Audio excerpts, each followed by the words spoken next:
Assalamualaikum warahmatullahi wabarakatuh. Saya Ahos Saskawituna, guru SMK Negeri 1. Kali ini saya akan menerangkan tentang tata cara untuk menentukan nilai koefisien gesekan atau gaya gesekan dari balok atau dari permukaan sebuah benda melalui perangkat pembelajaran atau lebih tepatnya dikenal melalui praktikum. Kali ini sebelumnya beberapa konsep mendasar sebaiknya para siswa bisa mengenal lebih awal, yakni misalnya sebagai berikut. Jadi mengapa sebuah benda bisa tetap berada dalam satu permukaan bidang tanpa dia atau dalam keadaan seimbang. Nah, hal itu disebabkan karena dalam konsep fisika atau penyebabnya adalah karena pada tiap-tiap bidang itu memiliki apa yang disebut gesekan atau koefisien gesekan, di mana nilai koefisien gesekan ini sangat bergantung kepada tingkat kasar atau licinnya permukaan bidang. Sebab kalau misalnya begini, bidang dikatakan kasar sempurna jika sebuah benda diletakkan pada satu bidang ini, maka kapanpun dia akan tetap diam, gitu ya.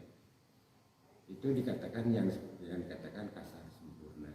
Dalam bahasa fisika ini diartikan karena bidang tersebut memiliki kekasaran sempurna atau memiliki koefisien gesekan yang nilai koefisien gesekannya di sekitar angka 1.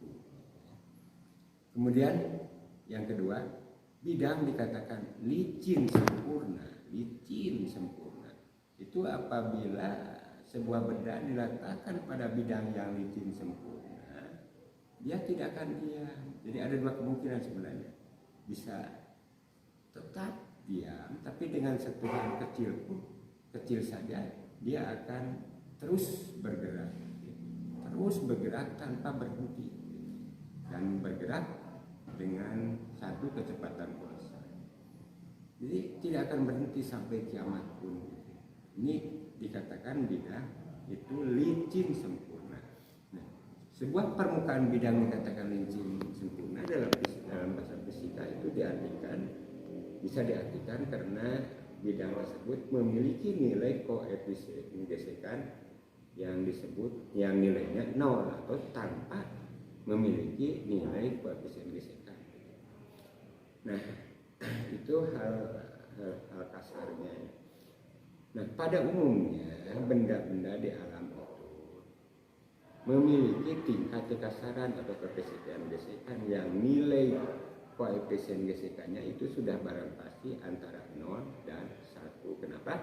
Karena setiap benda yang berada di permukaan bidang itu bisa bergerak kalau dikenai gaya, kalau diberi gaya. Tetapi kemampuan bergeraknya itu antara benda yang satu dengan benda yang lain itu sangat ditentukan oleh tingkat kekasarannya. Kalau benda dikatakan licin, itu artinya dengan penarikan kecil saja dia akan mudah bergerak. Benda dikatakan permukaannya kasar, kalau untuk mampu benda itu bisa bergerak dibutuhkan satu gaya yang cukup lebih besar atau lumayan besar. Nah, ibaratnya seperti itu kan. Jadi ibaratnya ini benda diam dalam keadaan setimbang, bisa diam karena memiliki tingkat kekasaran.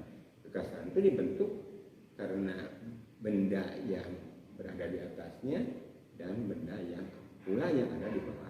4 bidang permukaan benda ya. Di sini ada 4 bidang permukaan benda. 1 kaca ini balok kaca. Ini kaca sebenarnya ya, hanya kayu itu hanya penopang aja. Kemudian melamin juga yang ditempelkan pada balok kayu. Jadi ada 2 permukaan.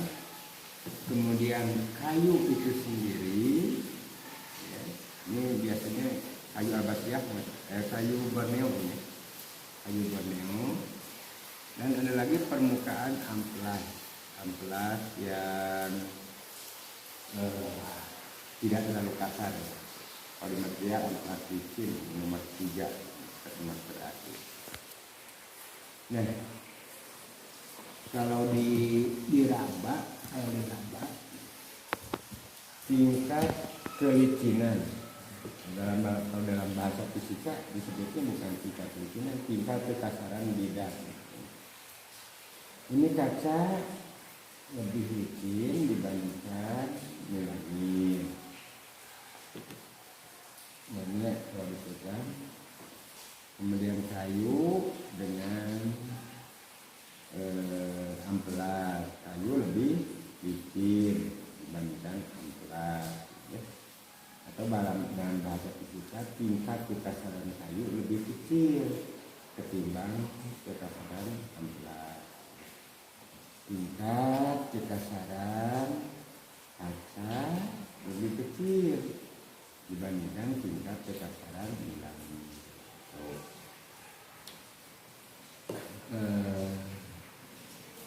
Menurut kalian kira-kira untuk menarik benda, untuk menarik kaca dengan menarik melamin, ini mana yang lebih mudah? Nah, itu kita langsung saja cek dengan satu percobaan, itu dengan menggunakan pegas. Pegas ini berfungsi sebagai penarik benda yang gayanya bisa diketahui karena ada skalanya gitu ya. Ini skala pegas sampai maksimal 3 Newton ya. Ini 1 Newton, 2 Newton, 3 Newton. Jadi tiap digit angka 0,1 Newton. Untuk lebih jelasnya kita cek. Nah, ini pegas sudah mulai bergerak, berarti sudah ada gaya gitu. Sudah ada gaya, tapi pegas belum, balok belum bergerak. Nah, ini artinya dengan gaya ini kita belum mampu menarik benda. Nah, hanya ini artinya belum mampu menarik benda, berarti kok gaya gesekannya belum terlampaui gitu. Nah, pada saat benda tertarik, nah ini gaya geseknya terlampaui. Nah, di sekitar angka 0,7.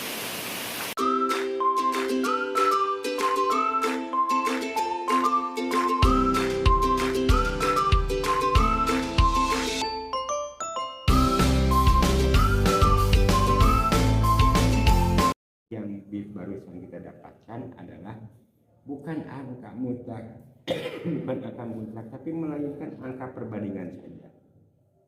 Sebab percobaan dilakukan pada bidang ini. Gitu. Kalau pada bidang yang berbeda, tingkat kekasaran bidang yang ditumpunya sudah barang pasti angka ini akan mengalami perubahan. Sebab dua-duanya sangat berpengaruh, baik bidang yang tergesek atau bidang landasan maupun bidang yang menumpuknya. Itu saja kesimpulan dari percobaan kita ini. Kita akhiri sampai di pertemuan yang akan datang. Assalamualaikum warahmatullahi wabarakatuh.